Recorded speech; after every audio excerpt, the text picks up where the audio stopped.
At what point was that when you felt like this ain't working out and maybe I should quit? So I have been doing not this. Sleepyhead. It was right before Sleepyhead. Okay, 'cause Sleepyhead was the done thing. really well. Yeah, that was the thing that I was like, oh, never mind. I'm going to keep going.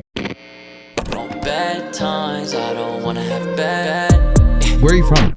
I'm from Ottawa, Canada. Oh, wow. Yeah. Oh, Ottawa. Yeah. Ottawa, Canada. Hey. Not a lot of music stuff going on there when I was there. I actually have no idea what the vibes are now. We have Alanis Morissette, though, which is, I mean, that's all you really need. But National treasure. yeah, definitely. I spend a lot of time in Canada. Where? Vancouver. Nice. I actually just went to Vancouver. I'm Canadian, and I just went to Vancouver for the first time in my life. It's strange on my how a last lot of tour. Canadians like haven't traveled to other parts of Canada. Yeah, it's like, it feels like the only place that I kept hearing about. I mean, I hear about Banff a lot, which is supposed to be really beautiful, but Where? Vancouver was like the place that everybody brags about. It's the West Coast. Yeah. Everybody's awesome. just like, it's the best part of Canada. I moved to Toronto. So I went from Ottawa to Toronto and then Toronto to here. But yeah, I just went and saw Vancouver for the first time on tour, and it was Beautiful. awesome. Yeah. Yeah. It's chill. It is chill. And everybody there is very stoked to be from there, Yeah. which I didn't like have that growing up. Nobody was like super duper proud to be from Ottawa, Huh. but Vancouver, like people really like are proud of that. Yeah. Yeah. Yeah, it's cool. It's got that West Coast vibe. Mm-hmm. It's nice. I go there for 6 weeks a year. Nice. And shoot the TV show Ink Masters. It's like a tattoo show. Nice. So we're there 6 weeks a year shooting that show. Sick. So I live there for like 6 weeks a year. Sick. What time of the year? Like, is it cold? Is it? It's like still cold, but it's turning into spring. So it's like April, May, June-ish. And it gets cold for like LA standards, but it doesn't cold. get cold for where I grew up. Not in the spring. I do think in the winter it's pretty cold, but not like where you're from. Ottawa's like deep Canada. Yeah, is- your face muscle is like you physically can't smile. Have Like you you're been really to- depressed and you also can't physically You smile. can't smile. It's bone chilling cold. Yeah, it's horrible. Have you ever been to Thunder Bay? I might have actually been there. I was a basketball player growing up. That I was like believe my it. thing. Yeah. Yeah. But I wanted to be a point guard. So, and in Canada, I don't know if the water's different. We're not as tall in Canada as in America. Yeah. Like, so I was considered super tall. I was like the tallest on the team when I was a kid, but I wanted to be a point guard. But anyways, I think I went to Thunder Bay for maybe a basketball tournament, but I have like almost no memory. Have you been to it was. Calgary? No, Really? nah, The Stampede? never.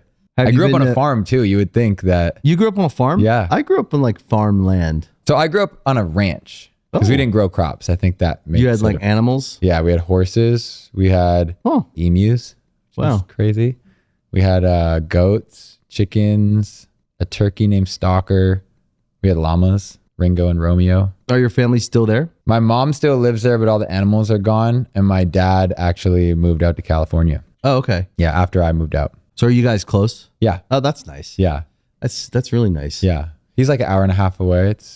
We'll get together, have an omelet. Santa Barbara? No, like past San Bernardino. Oh, he's out that way. Yeah. Like Riverside. Yeah. Okay. And he's amazing with cars. So we kind of like, he helps me out with my cars. That's cool. Like old cars? Any cars. Okay. He's just very car savvy. Always handy. has been. Yeah. That's cool. He's like a dad when it comes Did to the he cars. move here to be close to you? No. He moved out here with his girlfriend who came for work and whatnot. And Oh, okay. he was just like, that'd So be your sick parents being aren't close together? by. No. How long have they been separated? If you don't mind me asking. I actually can't remember. It was after I left. So it was when you were older. Yeah. Oh yeah. I was moved out already. Do you think it's easier when you're older for parents to separate than maybe if you It was were always a kid? a kind of a different type of relationship between them. So it didn't like bother me when they separated. Right. I 'cause was kind of like, you yeah, kind of they're knew like- something was. I think they stayed together for me. Okay. So like, Well, I that's- was like, that's nice of them, though. It's very cool of them. Yeah. But like once I got old enough, I was like, all right, you guys are good to like Yeah. Hey, do whatever you want. You guys, now. it doesn't seem like you want to like. yeah. So it didn't like even kind of bother me when they split up. I think. And they're cool and they're still on good terms. You want to hear what I think? Hmm.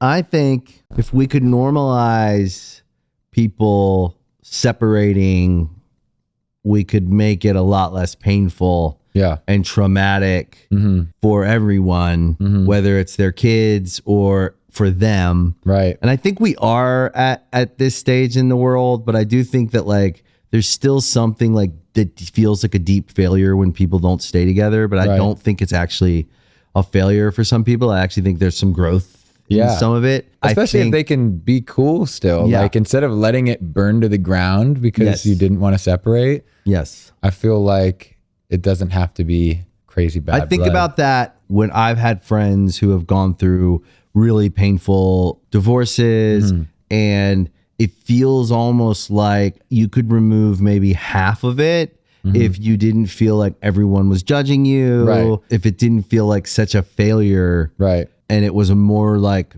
therapeutic experience for people to like separate, and just like, feel like we grew apart, and find like the healthy part of it where they could still hold on to like the things they liked about each other, and try to heal or repair some of the things they might have done to hurt each other. I feel like it's got to be so tough when kids are in the play that like, oh man, I can only imagine. Because then you're just like, like there's so much. It's a tough thing. But I feel like for the kids, it's better if it's better for them to be split up and be cool with each other. And be happy and like both be happy, both be for it thriving. To be a horrible environment, right? Like that would be. Listen, I'm speaking from, I've been with my wife for 19 years and we like being married, but I think about it because I've seen so much kind of like destruction in that kind of like, with other people that we've known, where you almost like hope that they can find their way quickly to some kind of like healthy functioning relationship where they still, because they're always going to be co-parenting together. They're always going to be some version of a family, even when they're not together. It's still a family. Like you're forever connected. But if you can kill some expectations that come with being together, and those go away and you separate, it could like lighten the whole relationship. I wonder though if like the years that your parents were together when you were a kid, where they were just toughing it out, if they were, I can't speak for them, but like was that hard on you as a kid, noticing if someone wasn't their like happiest self, or there any for tension? Sure.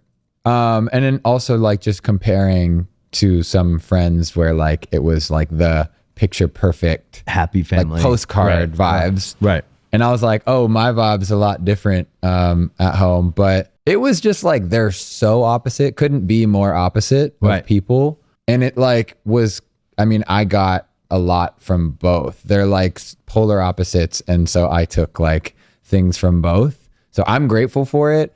And you have a good relationship with both. With both. That's nice. And they're cool. Like it's all, So I got lucky in that sense. But it was always kind of like, I was always like, how the did you guys end up together? Like, how is this even possible? It's interesting. Like, I don't know. Nice to talk about though. Yeah. I think anyone listening that has to think about like that, the more we talk about that kind of stuff in a way that feels like optimistic, it is good for people. But now I feel like I know you better, so I can really like celebrate you. Okay, cool. Your record is out today. It is. And it's very rare that we get to shoot on someone's album release week. So that's a nice thing to celebrate. You got a record out. Yeah. It's a huge Very accomplishment. excited. Thank you. How long did it take you to make it? It's been like it wasn't like I kind of was like, all right, I'm going into album mode and, only coming up for air when the album's done. It was like the past few years of my life, since the Sleepyhead album, it's just been this like fluid, like one album into another. And it's like, I'm definitely envious of how things used to be like when I was a kid, and how like traditional albums were released and cycles. In cycles, yeah. And it's way better for world building and whatnot. And I've kind of like just had my success from this like posting every day, dropping a song a month, like running it up with singles and just being like hyper active. And that's a more modern approach. And it's definitely like has kind of like jump started my career, which I feel like kind of was dead. And I was like about to quit being an artist altogether. And so this has kind of like worked. And I'm like, I finally have gotten into the algorithm, and I finally started reaching people, and I'm headlining shows and selling tickets. And it's all kind of like happening relatively quickly. So I didn't want to just like be like, okay, now I'm going to go away and make an album. I just understand that like the attention spans nowadays are just so short, and I'm kind of like, how do I play the game and then like inch my way into getting to a place where I have a fan base that is like ride or die, that is with me, to where I can start building my worlds out a little bit better and start being a little bit more in cycle. So the process of making this album has been kind of this ongoing, whenever I'm back from tour, like get in the studio with my producer Keith and just kind of like rip for a week straight, go off, do whatever content, whatever it is. When we have another week, get in, rip again, and just kind of like compile the album that way. So it's definitely worked out. At what point was that when you felt like this ain't working out and maybe I should quit? So I have been doing not this. Sleepyhead. It was right before Sleepyhead. Okay, 'cause Sleepyhead was the done thing. really well. Yeah, that was the thing that I was like, oh, never mind, I'm going to keep going. Yeah. Yeah, because before that, I was talking to a bunch of like rock labels and whatnot. And I was kind of like, okay, this is like my last shot. And I made an album, which I ended up scrapping. But I made the whole album being like, I'm going to make music for rock radio and then try to get a record deal, because I was independent for a long time. Try to get a record deal again. And was that just you looking and trying to figure your way out, or was there someone telling you like this is? I was just like, I've tried this on my own for a long time and I'm getting nowhere, and it's kind of going downhill. And so I was like, okay, I'm going to try signing a deal one more time, maybe rock music. There's like still like that radio career to be had.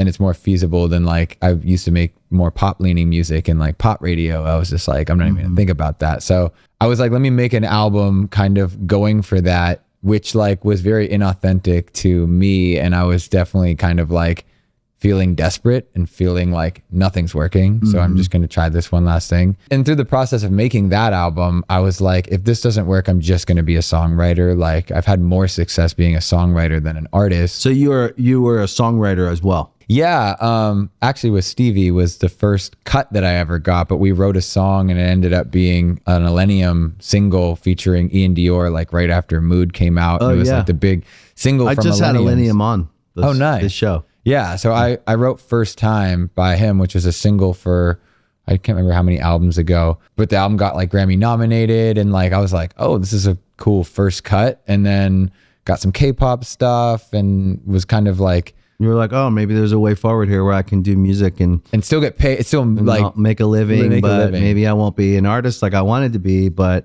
it's better than not making music at all. I was like, there's no way I can go back now to like getting a job. I used to bust tables. I used to work in warehouses, lifting boxes. I was like, I just can't do that. Like Right. I have to figure something out here and make something for a living out of music. So I made this album and was talking to some labels. And basically after making that album, I was like, yo, I need to make something for myself so I don't go crazy. Like just write something that like, I don't Just for care me. what happens with it. And I did 3 songs in a row and Sleepyhead was one of them. And then I was just like, okay, while I'm talking to these labels, I'm going to put out a 5-song, just independent EP just to buy time. And then Sleepyhead was the first song, and it just kind of like, I was just posting it every day, and I just saw the numbers like going up.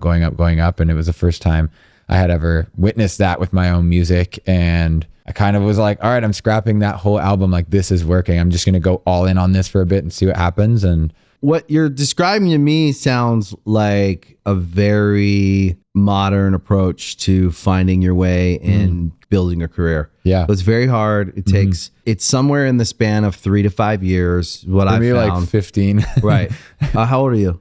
34. Okay. You're young as let me tell you. I'm My 46. back would disagree. Yeah. My lower back is. Yeah.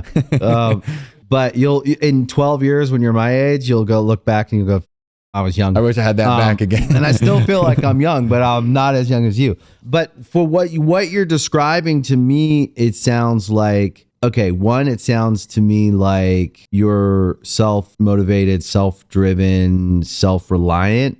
So you're figuring it out for yourself, which is actually one of the most important things you need as an artist to have a long career is a sense of self. Totally. And like a non-helpless approach. It's like, okay, like, let's figure this out. Okay, I'm going to do this. And you made a decision. Right. And then you were like, I'm going to do this. And you made another decision. Yeah. That's the key Right. to having a career. But if you haven't had a career, what it feels like is something like, am I doing this right? It's kind of foggy. I can't tell. I got to figure this out. I think I need to go that way. And it feels a lot more confusing when you haven't done it before. Yeah. And so there's this danger that artists have if they come from something like where I came from, which was I didn't come from the music business. I didn't have anyone around me actually really giving me any useful, real, helpful information. The more you get any traction, it seems to be a business full of people who come and try to leverage what they can do for you to get a little piece of what you have. And it's these transactional relationships, and it's really tough to navigate that. And you're just trying to find your way through, and you're trying to like get bigger and be seen. So it's this like overwhelming like flow of information around you swirling, and which is kind of a fog, and it's stressful. And then you're trying to find your way forward and find yourself as a person, an artist. And if you're prone to, like me, I had low self-esteem, I had anxiety, I had struggled with things that gave me what I would call as an overall sense of hopelessness as a baseline. Also because of life experience when I was younger. And so until I could stack enough wins up, because I think I'm like a naturally optimistic person when I'm dreaming, when I'm creating. If I don't have something to point my creativity at, I'll point it at all the wrong things, and it'll be bad things for me, bad people. Creative people, when pointed at the wrong things, can make a real mess of themselves, Big time, and of life. And it's this thing I've been thinking about a lot lately when it comes to addiction and anxiety and a bunch of things. Trying to find a through line, because I've had so many people in my life succumb to addiction, whether they are no longer here, or they're still in addiction, or they are sober, but they had a long path to get there. Yeah. There's a through line with all of them almost. They're all highly creative. Some of them were suppressed because they didn't have an avenue for that creativity, because they never got to kind of accept that about themselves. Right. Because they didn't grow up in an environment that encouraged it. Right. And then some of them were just highly creative with too much time in between creating, and like they dove into addiction or to their mental health stuff. And when it's not working out, like that's kind of what led me to like go down the wrong path when it comes to addiction and drinking. Because you too struggled much. with addiction. Yeah, I think I'm 3.5 years sober. It's 3 and something, 3 and some change. But that's real time. Yeah, it's I mean, it feels real. like a whole different life. But in Toronto, before I moved here, it just like is the only way to escape the reality of like how far away you are from your dream, or just from making anything of yourself. And then it's like you get to go on like a vacation from the reality of that. And all that creative energy, if you're not pouring it into something, it mixes in the bag of, if you're prone to anxiety, prone to depression, prone to anything in the mental health space of like being a deeply like feeling creative person, which I think comes with some of that. All that creative energy, if not put to use, will then go in and make that stuff worse. And you find your way to like medicating it. And it's just a bad spiral in that direction, instead of that direction up, where you're like making songs and you're promoting them and you're playing the game. Right. Totally. And I think there's something about hopelessness in the background. If we don't keep an eye on it, if we've had a bad experience where we got signed and then dropped, right? Our first big chance fell through, and in our mind, that was our only chance. It's not our only chance, but at the time. Or if we got started young, we got into the game when we were like 18, 19, and we were especially impressionable because we were from a small town and everything was so big. And I can't even imagine. A couple bad experiences fall through or whatever, and you get this kind of like set point of hopelessness. Like it didn't work out. I knew it wouldn't work out. And then everything kind of becomes that. Maybe this will work. And then it doesn't get the result you want. And you go back to that. Like, I knew it wouldn't work out. In my very early 20s, I think I'd put out like my first mixtape, and it was like pretty much a rap tape. And it had like a little bit of singing, really bad singing, but like trying to learn how to sing. And I got a email from the assistant of like a really big name, like exec guy in the music industry. And they were like, VIP. Like a big dude, big wig. And they were like, so-and-so wants to get on the phone with you. And I was like, whoa, what the hell? So then I get on the phone and basically I thought, yeah, like he was like, yeah, we're going to bring you out to LA and get you working with these people, blah, blah. And then like nothing ever happened. But I remember going to my friend, I was like, bro, we're making it. We made it. Yeah. Like I was at my mom's house when I got the call and like we're in the middle of nowhere. Like the internet's going in and out and I'm having a hard time even hearing them over the phone. And it's like, I had that big like moment of like, maybe it is going to happen. And then like radio silence. And I was actually like, but the crushed. adult you can tell the kid you. That would have been the worst thing ever to go sign something after my first mixtape. I didn't know Good what luck, was going bad on. luck. Is it good luck? Is it bad luck? Right. Might be good luck. Might be, Right. you know what I mean? You can't judge it till later. And if you get too known off of one thing, it's way harder to like convince everyone else, oh no, I do this now. I want you to like allow me to kind of change my vibe once they all know you for one thing, as opposed to like figuring that out and then maybe catching, Yeah. you know what I mean? Like, I would say, I mean, you have to agree with me because it's you, but I would say the music you're making now is the best version of you musically that Totally. you've ever been. totally. And then in order to get here, you had to do all that stuff. All of it. And then And you're- there's little moments in the stuff I'm doing now that I'm like, oh, this is like back then. that I did in Toronto. Like Yeah. that just came back and it's all like journey. Right. And I like that I'm in my 30s now and that I'm not a young kid having a moment in LA. Like that, just knowing myself when I was younger, like just sounds like a recipe for disaster. Yeah. Like, what if life protected you from what could have been Holding on till I was ready. that you were ready to hold what you have? Yeah, Because we can't have more until we can hold what we have. Absolutely. And we can actually hold it. And then we can have more. right. And so when people have something, but they're looking at more and all they want is more, but There's like they're all the holes in there and it's like, they're right, not, yeah. they can't hold it. And that's like, it's like sobriety, right? You can't have 3 years until you can hold a day, a Right. week, a month. For sure. Hold it one day at a time and stack them on and hold all those days. Yeah. And then somewhere down the road, you get solid.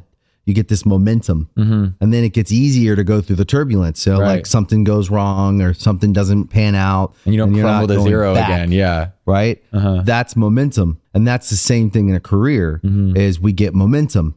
And the momentum carries us through the dips and the turns and the ups and the downs For sure. by stacking a bunch of days together of being competent, being reliable, being dependable to ourselves, Yeah. and being self-reliant. Yeah. And then also being hopeful. Yeah. Like we got to look up, because I've said this a million times this week, but if we're not looking up, where are we looking? Because we're going to go where we're looking. Right. So if we're looking over there at him, we're going towards him and we're going to be more him maybe. Right. If we're looking down and we're sad and we're defeated, we're going to where go you're down. going. Yeah. But if we look up continually and keep like going, I think I'm going to keep trying. Yeah. Go up there, shoot higher. Right. And then like we keep just inching our way up. Especially when you dip, to keep Yeah. your head up during the dip and That's and right. stay aimed. And the dip might be good though. Right. And that's the thing you got to ask life is like, well, maybe it's not time, or maybe you know something I don't know. Right. And maybe I'm going to trust that and keep. And then what I've learned in 46 years is not like I'm some wise old sage or anything, but I got 46 years of experience. When I sit with someone who's 34, I go, well, I'm just going to tell you everything I've figured out so far. Right. Take what you want, take the bag, Yeah. look at things and see what you want to use. And I've found there's a through line with looking up, going forward, going up, trying your best, being optimistic, being hopeful, that gets a better result. And I can apply that same philosophy to marriage, Yeah. to friendships with my partners, with my brother and the guys who run MDDN and the people I work with, the bands we work with. If I'm working with you and I'm not optimistic and hopeful and aiming upwards, do you really even want to work with me? Right. Like, are Not we, at all. Yeah. is that a partner you want to Right. confide in? And Right. like, should we go? And I'm going, oh no, about this, because what if, you know what I mean? Right. And then you got to ask yourself, are you that partner to yourself first and foremost? Yeah. Am I my cheerleader? Am I cheerleading myself? And then am I that for my wife? Am I that for my friends? Am I that in my career? And then every day when I get up, what I learned over time, it took me till my 30s. So I was probably about your age when it like clicked. My 20s was kind of messy and in a way where I was just, I guess I was gathering information, but I had a lot of shit to work out. Yeah. You know what I mean? I had to go to therapy and like work a lot of shit out. But it clicked for me like, no. It's pretty simple. Aim up, get up every day, do what you can with what you got, try hard, try to be smart, and go forward. Yeah. Something always leads to something. Right. And then we make sense of it. And then you look back and you go, that was actually good for me that I missed that one. Yeah. You know, I missed that train. I'm going to wait for the next one. I'm so grateful for all of it at this point. It's just really tough to know that until you know that. So you know it. But you're at the age you can where tell you can people know it. all day. No, yeah. It doesn't matter. Yeah. And you can see like what you're doing is the right thing. It's just it hasn't like clicked yet. Does it feel right now with this record? Yeah. Because this album feels... Yeah, it feels really good. Yeah. It feels like it's all happening exactly how it's supposed to happen. I mean, I'm like really, really, really just big on I want to do this for a long time. I want it to be real. It's like when I go play the shows, like, are people coming? Is that because the going viral thing is like, it's sick, it's a rush, but that's the most dips, it's most roller coaster. Like one day viral, the next day nothing. Like it's really like you can't kind of chase that dragon. I'd and be say obsessed though with it. that as viral goes, you've surfed the line really well where you're not known for a viral. Right. Like, well, I'm not known for a viral song or it's moment. more so like live show clips gone viral, and a lot of people know but me that's from a these. good. That's the best. In my case mind, for I'm me. like, okay, you're not working against a song that you did 8 years ago, which is why I'm grateful, because it's like human nature to when you see other people, especially when people you know, and the city is this weird bubble where like people you know are just going into orbit left, right, and center, and you're just like that looks sick, the whole world. And then sometimes it's really hard to get out of the shadow of your own thing. And I'm just like so grateful and just kind of trusting the universe on my journey. And it is growing like consistently. So I couldn't ask for more, but like, yeah, it being a thing where like, it's the music, it's the songs, it's not one song. It's like everybody knows all the songs, and the shows, every time I go on the road, the rooms get bigger. And I'm just like, as long as that keeps happening, like I'm in a great spot. Yeah. Growth. Yeah. Cause I just don't want it to be this, you know what I mean? So yeah, incremental growth is like one of the most underrated, most powerful things that we don't. Human nature wants all now, all right now. Like, and all. That's why I have to all. meditate every morning and just kind of be like super stoked on what you have. Like 2 years ago, this did not exist. This was your dream. I do the same thing. Do you meditate? Yeah, every morning. I meditate too. Yeah. I meditate myself to sleep every night. Well, I've started doing that too. It's pretty cool. Yeah, I do. In the morning, I go in a room by myself and put headphones on. Usually my dog will just kind of sleep on my lap and I just meditate for a bit. But lately, my wife and I have been putting on a meditation to sleep, and it's great. That's a powerful thing to do together. Mm-hmm. I find it's something like meditating. It's something like manifesting. It's something like gratitude. It's like a mix of all those things. Yeah. But mine works for me for sleep. It's amazing. Yeah. And so I find like if I fall asleep with a focus on something I want to be better at, or a feeling I want to heal, or work out, or an answer I don't have, I'll just meditate on like that, or the more thing, right? More is interesting because we should always want more. Right. But I meditate on give me as much as I can handle. Whenever I'm supposed to have it. And what it changed about me was I used to be a little bit like, again, like I said, from my childhood, probably for the first 18 years of my life, I had a lot of hopelessness. It was something I had to work on all the time. Right. When I learned what it even was. Yeah. Right. And it plays out something like depression, anxiety, that stuff, but it's a real like deep sense of hopelessness. When I learned about that part of me and I started really like taking the time with it, and now it's not a problem, but I have to be careful, keep an eye on it. Yeah. And like anything. When though. I start feeling sorry for myself, why am I having to do so much today? And like some dumb, and I'm like so hard on myself because I'm mean to myself sometimes. I have to be careful with that. Yeah. And then you have to stop and go, wait a minute, this is good. What I wanted. Yeah. This is good. I have like a busy life. Yeah. And this is a great thing. Yeah. And so going from that, transforming all the way to where I'm at now, where it's more like anytime anything's hard, I'm like, good. Yeah. Let's go. That's how that's like in my morning meditations, I make sure to like reiterate that to myself every morning. Cause like I post every day of the week. Like I literally like wake up, meditate, figure out what I'm going to post that day, go do a shoot, go try to make an album while I'm rehearsing for tour, then go on the road, come back. Like, and it's just like kind of this never ending thing. And it's not in cycle. So it's all the time. So there's times where I'm just like, yo, I just don't want to look at my phone. Like I just want a break. Right. But then in my meditation, I tell myself like, yo, dude, like your job is to make music and then post clips of your music and then go play the shows. Like you're actually like surviving off that now. Yeah, your job is to be yourself. Yeah, like that's so sick. This is what you always wanted. Like younger me would be like, are you kidding, bro? You're upset. But that's the part of us we have to manage. Yeah. Is that little like voice that's if we don't turn the volume down on it,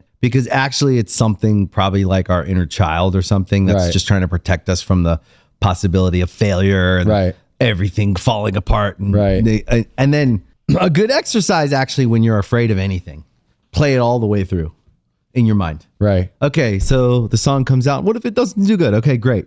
Doesn't do good. What now? Well, then I guess I make another one and put it out. Put it out, and they're like, okay, that didn't go very far.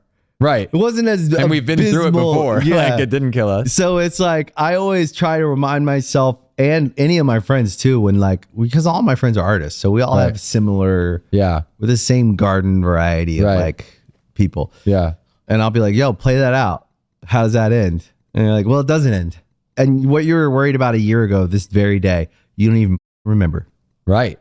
That's the other thing is like your comfort zone, all the things that if you push the boundary, it just keeps getting bigger. That's bigger right. And bigger. And so back to like holding what we have and like finding the gratitude in what we have while still wanting more and asking for more and saying, give me more. Right. Yeah. I always kind of meditate on give me as much as I can possibly handle and just take me to the limit. Yeah. And then I'll live there as long as I can. And then I'll be able to hold more when I'm ready. That's right. It's like the weight at the gym. Yeah. Right. So I find that like it's a conscious exercise. We have to actually it's not that you have to think about it every day, but like we have to come back to it whenever there's times where we feel like the roof might be caving in. And, you know, like when you're dealing with, okay, you're married, you're trying to build a career, trying to chase your dreams. Okay. That alone they're tangled up together. Right. And you have to find the time and the space to make everything right, to give everything the time and energy it deserves and needs to be great. And then you add on more work stuff and life stuff. Yeah. Mom, dad, friends. And then you stack.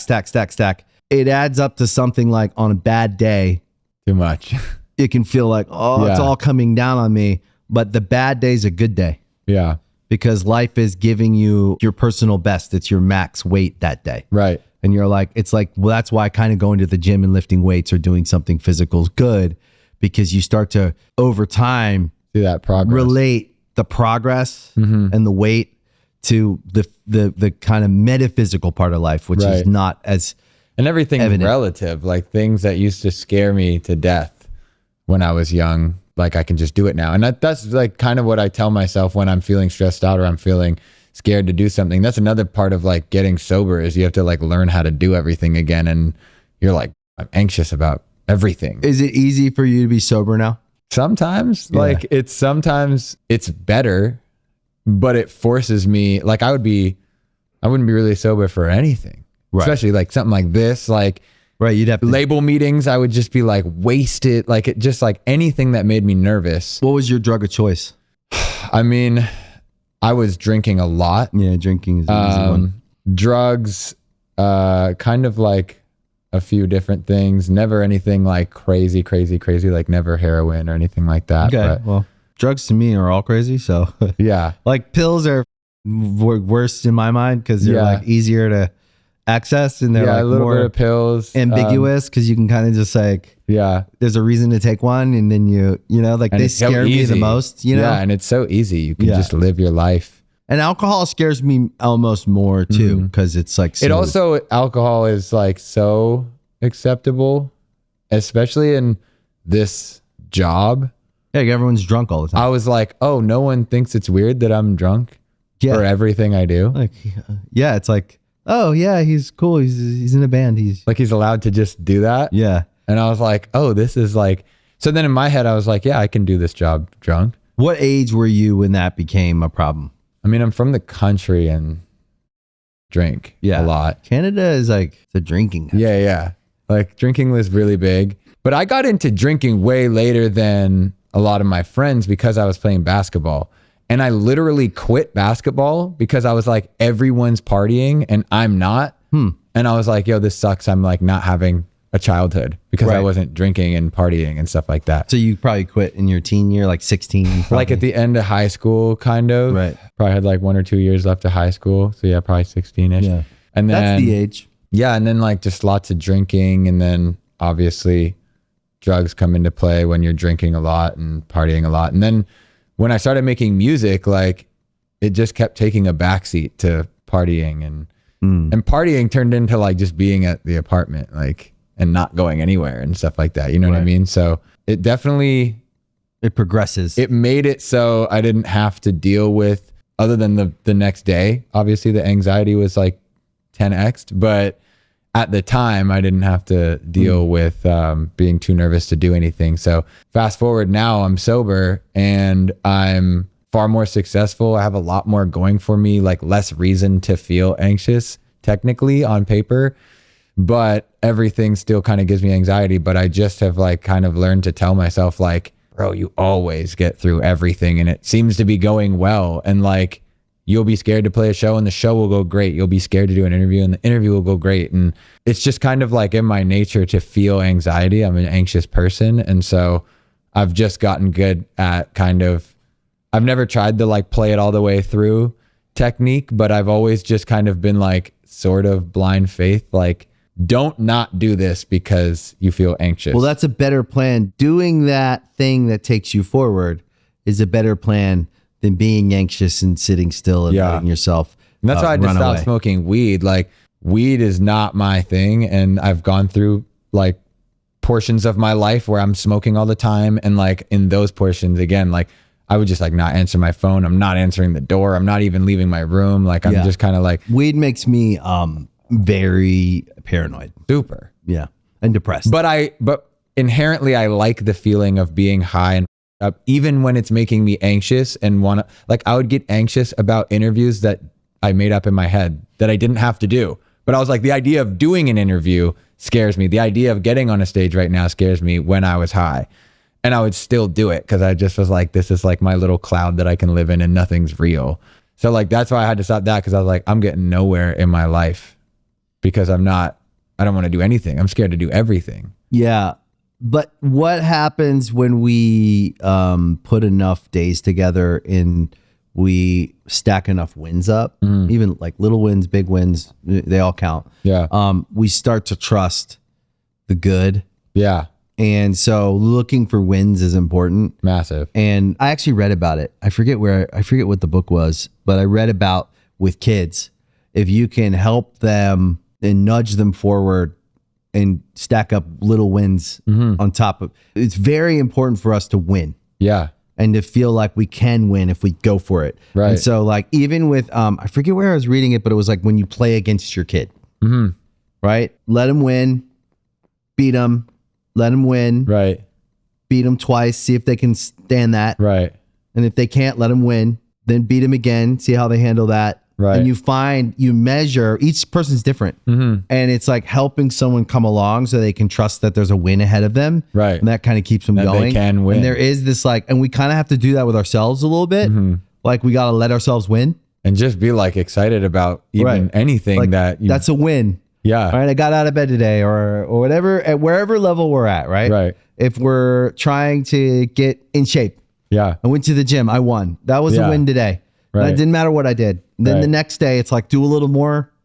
And then, and like finding a way to like bring yourself along. Kind of like a kid. Because it's really like, especially in something like this, where it's just like never ending, like every day can be different. And you're always like, the goal is just like endless. Like there's no ceiling. So it's like really easy to kind of like undermine your wins. It's easy to dismiss ourselves all the time. And I've done that a lot. And it's like a lot of things that have happened for me are things that like younger me would look at where I'm at and I would think like, that guy's huge. Like I would be, younger me would be like, if that's the biggest I get, like at least people are coming to see me play live. Like that was like all I really wanted. And then there's some days where I look at what I have now and I'm like, why the fuck isn't it bigger? And then I'm like, bro, what? Like, what do you mean? So it's like, I keep having to remind myself to be super stoked at like every step that I take. You know what I mean? Yeah. I have the same. I gotta always, I gotta find. I feel like that never just like, I mean, unless you're like a monk or something and you've like mastered it. I don't know. But they're also probably working on that all day, every day. It's a practice. Meditating. It's a practice of wanting more, but there's a healthy way of. But not being devastated when you don't have it immediately. But to just be is enough today. Yeah. Like for me, that's kind of like one of the, I'm always going up. I made a life out of it though. At some point, I was probably around your age where it switched, where that no longer was a struggle for me. Was like, I'm always going forward. I'm always going up. At what pace is going to be decided by the outcomes of the effort, right? Effort over time is outcome, and the outcome's going to be what it's going to be. And then I'm going to measure it, and then I'm going to try adjusting the effort, make it more intelligent, figure out, and then try again. And then there's another outcome. And then it's like, it's kind of this like, this constant measuring and experimenting and figuring it out. But it's exactly what you did when you started. Yeah. When we figure it out. Okay, I dropped a song, didn't really react. Okay, I'm going to drop this song. And this time I'm going to try doing this. And I'm going to make the content like this. And I'm going to do, and like the whole time and this is what I tell everyone when they're starting a business, when they're starting out early in an artist career, is like the one thing you got to make peace with is like you're always going to be figuring it out every day. And when the day you stop figuring it out is the day you gotta worry because your hands are off the wheel and you've let someone else. And like a lot of times you get to some level of success and like the person who wanted to drink and smoke weed and get away from it still kind of wants to. They can't hold it. So they're like, you do it. And they go like under the covers and they go comatose and they don't want to like look at their art and they can't make a decision and they can't. Just making decisions is like a big deal. Like just being decisive about like, this is what we're going to do. And being connected to your life. So it stays your life at whatever level you get to. Yeah. You have to stay in your life. Totally. So you got to make decisions based on how you feel. Do I like that? It's as simple as that. It's like, do I like that? Right. Oh yeah, I kind of like that. But that's like huge. Like that's like really hard. And especially maybe nowadays more so than ever because everyone's opinion is out there. And then you're like, well, I want to make sure I have the opinion of what everyone else is kind of on board with. What's everyone else saying? Like, how do we like? If you're not to just anchored, be like, this is how I feel about it, regardless of what anybody else says. And if you're not anchored and you're not grounded in like, and just going, nah, I like that one. I don't care what you guys think. I'm just going to go with this one. And if it'll be okay if no one likes it, I like it. And then you kind of start to trust making yourself happy. Right. And like going with how you feel. What about tour? Today's the last show. And it's streaming on Veep. Yeah. Yeah. Oh, that's awesome. Yeah. Sold out El Rey. And like last year I was playing the Moroccan Lounge. So I just feel very grateful to have growing. Yeah. In the last like year, I think I sold out Moroccan Lounge, then I sold out Troubadour, and then I just sold out El Rey in the same amount of time that it took me to sell out the Moroccan Lounge. So things are kind of like, even just a span of 1 year, it feels pretty surreal to. Yeah. And when you sell out a room, that means you could be in a bigger room. Yeah. But what we always say with touring, even 30 years in, like we always want to leave meat on the bone. And we always want to leave a little bit to come back so we're excited and they're excited. It's not just a business thing at all. It's more of what we've learned of how the relationship with our fans and the live concert goer, like the person who wants and the journey. Like there's people that are coming to every one of these shows and they see growth. Yeah. And it's like, it sold out quickly and I was like, whoa, I think I could have done the Fonda or something like that. But I love El Rey. Like I've been to El Rey. Yeah. I've never played there, but I've been there and just thought like, I've looked around at a sold out El Rey and been like, whoa, this would be crazy if one day I could do this. Yeah. Like looking out from the balcony, looking down, I was like, one day this is going to be nuts. And that was less than a year ago I did that. I was looking out being like, this would be like a dream. Yeah. And so it's like to not. Next, you do Wiltern. Next, I probably do Fonda. You never I would know. assume. Or You Wiltern. might do Wiltern. I'll take saying. it. I will take it. It could be the Wiltern. I'm just saying, the way it's going, you could, these jumps happen, Yeah. and they're not bad jumps. Yeah. You never know with the way the album goes. You could end up saying like, oh, let's do the Wiltern instead of the Palladium, and we'll do the Palladium next time. Yeah. And then we always try to measure, like, we want to leave a little bit of room for us to grow, to be excited, and to push the show as hard as we can to be bigger. And we learned that later. We didn't know. I mean, we built our touring career, the same old way. Like, we were in a van forever, and then we jumped to a bus, and we were doing like the same venue jumps. Right. And somewhere in there, we started going like, when there was the opportunity to play the 3,000 cap, we had to make the decision, are we ready for the 3,000 cap, our show? Right. Because we didn't want to go into the 3,000 Be cap. a small show in a big room, Right. even if it's sold out. And then when we got to the 5,000 cap, we were like, are we ready for the 5,000 cap? Right. Maybe we were always, and we're still doing it. Yeah. We're like, even if it's like, oh, you blew out that big show, do you want to add another one? And we're like, I don't know if the same show 2 nights in a row. We have to think about, okay, do we build 2 different shows? So we've learned to be like slow yeah. and like thoughtful about the shows, so that we can try and create an experience that when you come to a Good Charlotte show now, it's unique to that night Yeah. and that tour. Right. And then next time you can bet that we're trying to beat the last one. That's what I've been doing with this. So this is technically all the same tour. It's just, this is the 3rd and final leg of the Sleepyhead tour. But even every leg, because I tour out of pocket. Right. And so Yeah, it costs. and whatever I make immediately is like, that's what I have to work with to make the next leg We're the even same. bigger. Whether Yeah. it's like, now I got lights, now I got even just a banner behind behind me on stage. Like, all these things are just little things that I was like, okay, we can afford that. Throw Add it it in. on. This one, we have lights on stage now. We didn't have that before. And it's like, these are all just like, it's kind of like, I'm not looking to profit personally off of touring until I'm in a place where like it's unavoidable, but I'm just trying to make the show as big as bigger, feel like this is a bigger show than should be in this room. Like, that's my goal. It's good. It's cool. It's fun. It's a fun game. It is. My agent is a good friend of mine, and I'm just very honest with him. Who's your agent? Perry Gilman. Cool. He's really cool about just kind of me being like, dude, I can't do more than 2 shows in a row, because the songs are just like me maxing out my vocals, and I don't want to have no voice performing and just kind of like people not getting the like high notes. Like, it's like kind of a big part of the show, and not being able to do that would feel like the show lost a lot of its life. So I'm like 2 shows in a row, then mandatory day off. And then I also try to come home after like 4 or 5 weeks tops. Oh yeah. And Yeah, it's tough. and make sure that I enjoy touring. I want to love touring, because I do have a lot of fun touring. I love my crew, and it's like kind of the thing that shows me this is all real, that this is like real life and not internet.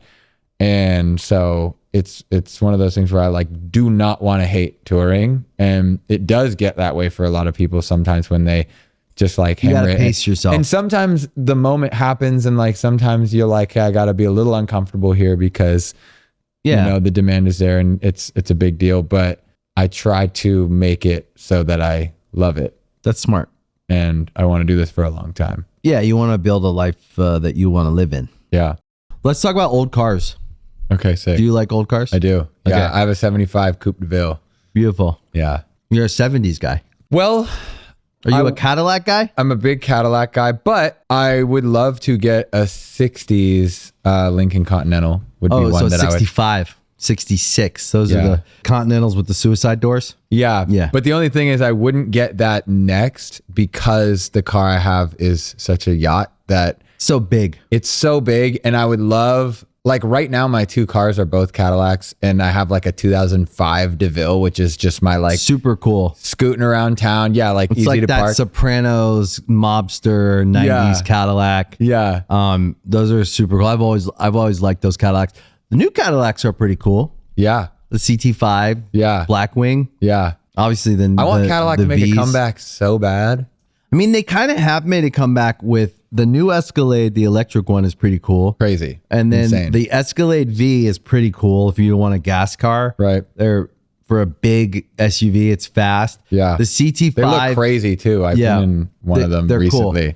Cool. So I'm a car freak. I love cars. I don't know if I'm, well, we'll see. I don't think I'm a car freak. I don't even own an Escalade. Okay. But But you know. I take notes on every car. Okay. Yeah. So would you lean more sporty vibes rather I would than, go. because I'm just like such a, like, I'm I a just muscle like, car guy. Okay. Muscle car. That's my first more, love. That's more my speed than the sport cars, but I'm just so like I love all cars. big cruiser guy. I love Ford trucks. I love I love Raptors. I love like My dad had all a Bronco back in the day. Broncos And I had are him, super cool. I had him painted as a little kid. He said, "What color should I paint it?" And I said, "Barney purple." And Did he? it was a Barney purple Bronco. You know what you should do? Yeah. You should get, what year was it? 90s? Yeah, you're probably a 90s kid, right? I was born 91, so it would have been 80s, I'm sure. No. It would have been probably early 90s, I bet. Was it like the OJ Bronco? Probably. Okay, so it would be like a 90, 91. I just doubt he would have got it new or even that close to new, but maybe. Maybe it was 80s. I would find out what year it was, and I would get a resto mod version of that. So get something restored but modified in like a way where it's like new. Right. And there's a lot of new features. Yeah. And it's modified to be like something you could drive. Right. And do it like a color similar to that Barney purple with like a deeper, maybe something a little less flashy. Right. But like a deeper, like a darker, like take that Barney purple and mix some black into it. Right. And some like Something that I sparkle can or actually something. like feel good Something in. like deepen. Yeah. Like, or you could do like a matte finish on it or something. That would like be where, sick, because I always did say like I do eventually want a Bronco in my collection just because. Yeah. That'd be cool. What we Because had. it's like, it's a sentimental Nostalgic thing. for me, yeah. Yeah. I have a 65 Impala Super Sport. Nice. Convertible. Wow. 64 Impala, 67 C10 truck, which is a cool truck. Wow. And my next car that I really want to get is a 69 Roadrunner, which is a similar interesting story. My dad always used to tell me about his first car. He saved all his money and he bought this 69 Roadrunner, and it was like that green. There's like almost like a lima bean, bit darker green that they did. And he said there were speakers. I want to see a picture. You should look it up. Yeah. 69 Roadrunner, and it's got the Hemi in it. Yeah. And then it had speakers in the grill Nice. back then, so they could Sick. play music while they were like in the parking lot or That's sick. all hanging out like back then. Yeah. And I've always wanted to get, me and my brother, we have our list of cars. Yeah. And that's on our list. And then I'm always looking for the perfect 65 Nova, which I've always wanted, and then a 66 Chevelle with the like sexy body. I think it was a 67. No. It was a 70s Monte Carlo. I love Monte Carlos. Those are so cool. Like that is something that I would want to get for more of a daily, because it just seems like more manageable as far as parking. Like parking my car is crazy. Well, It's here's the longer thing. than the Escalades. With old cars, you can always guarantee you're going to be in a parking lot somewhere at some point, Yeah. waiting for someone to come and help you. Either you got to tow it or you got to fix Right. it. Like that's just old cars. Unless, what I love about where we're at now with cars, because it's come a long way, is the resto mods that I've become a huge fan of. I'm not like a classic Like snob. matching numbers. Like Nah. it's cool when you have one of those cars, when you have like a Right. classic restored to its, That's like if you have just like a crazy collection where you're like, and you're like that guy. because I want to enjoy it and drive it, and like I put new speakers in mine, and I put like, Yeah. like I had to. Like I'm an that's- experiential guy. yes. So I'm not building a museum of cars. In fact, both of our cars, also me and my brother share everything Nice. with our cars. Sick. So like we trade them back and forth. That's dope. So we get everything together. Yeah. And every car kind of has some sentimental story to it and Right. value to it. Like, Right. and so both our cars are in the shop right now getting completely customized and redone to the nines and modified so that we can enjoy them even more. Right. So I'm a big resto mod guy. So you're like, let's get the technology up to speed and let's make it super. Because it's always going to look how it looks. And that's kind of like, for me, it's like, and I like the feel of the drive. And it's always going to be that, like, you're like kind of cruising on water almost. I'm just like, the old car thing is just like, that's kind of where that'll be my expensive hobby. But Cadillacs are your favorite. For sure. Okay. So I bet you would like some of the new Cadillacs though. I mean, a lot of cars just feel like, my friend was like, cars feel like active wear. Like, it's like just for like, like utility as opposed to like style. My 65 Chevy, I bought it in 2000 and it was in Pennsylvania. Old guy had it and it was in like great condition. It started right up and it was $12,000. And I bought it at the time. That was and at the time I didn't have like all the money in the world, and $12,000 was a lot, but it wasn't so much that I was like, it's like that's a good price for that car, right? And then I drove it for like probably like 15 years, 10 years. I'm trying to think then I reconnected with my dad, and that was one of his favorite cars. That's why I always liked that car. Oh, right, because it was one of his. He loved old cars, and he had his list. Yeah, and then when I reconnected with him, he would never let me do anything for him, like financially. He wouldn't take anything. I was always he worked really hard and I was always trying to get him to retire. Yeah. He wouldn't. And he was like, nah, I'm good. Don't worry about me. I don't want anything. Right. And then as we got closer, and then he eventually passed away, but for 10 years, we were good friends after being kind of estranged for most of my life. And one day I shipped the car to him without telling him. And then the car showed up at his house on a truck. No way. Like, there's a truck outside. They said, you sent the car and there's a 65 Chevy on it. And I was like, yeah, it's yours. No way. And that's sick. And he was like flabbergasted. Right. He didn't know what to say. And he couldn't send it back. And he couldn't. And he never owned one. That was his favorite? No, he owned a couple. He had an old truck. He worked on cars. Right. And so at the time, he had a 63 Galaxy and he had a truck. And he was constantly fixing them up. And that was his thing. He would buy one that was a good car. Same thing with the Chevy. I did a couple things to it every year. Right. You know? And that's what he always did. Yeah. And when I was little, I remember him doing that. Yeah. Same with my dad. So then he had the Chevy and he loved it. He drove it every day. He would talk to me about his plans and he was like fixing it up to to be perfect. Right. And then when he passed away, me and my brother had to like manage his whole, take care of all his stuff. And we had to like sort out his life and he had between all the kids and everything. The only thing that we were like, the only thing we're keeping is a couple of his little personal things. I have his wedding ring. I have there's like some really personal stuff. And then that Chevy. Yeah. And we took the Chevy back. And then that's what inspired us to go to take it to the shop in St. Louis where it's at. Right. Is this custom great shop in St. Louis. We were like, let's do what dad wanted to do, but like steroids. Yeah. So he's up in heaven, like laughing. Just like sick. And so we're taking it all the way, which is a big project. It's expensive. It's like if we're gonna buy a Ferrari, let's spend max this out. Yeah. And take this Chevy. So when we get it back, I'll hit you up. Yeah. And I'll take you for a ride. That would be sick. Yeah. We'll take the cars out. Nice. Yeah. Okay. Do we talk about everything? The record? I think so. The tour? Yeah. Thanks for coming on, man. Thanks for having me, dude. Yeah, dude. Good to meet you finally. Yeah, you too. Yeah. Finally. Yeah. Thank you for watching Artist Friendly. If you like this episode, please make sure you hit the like button, you follow the channel, and please share it with your friends. We appreciate the support. That is why this show exists, because you listen to it. Thank you guys, and we'll see you next time.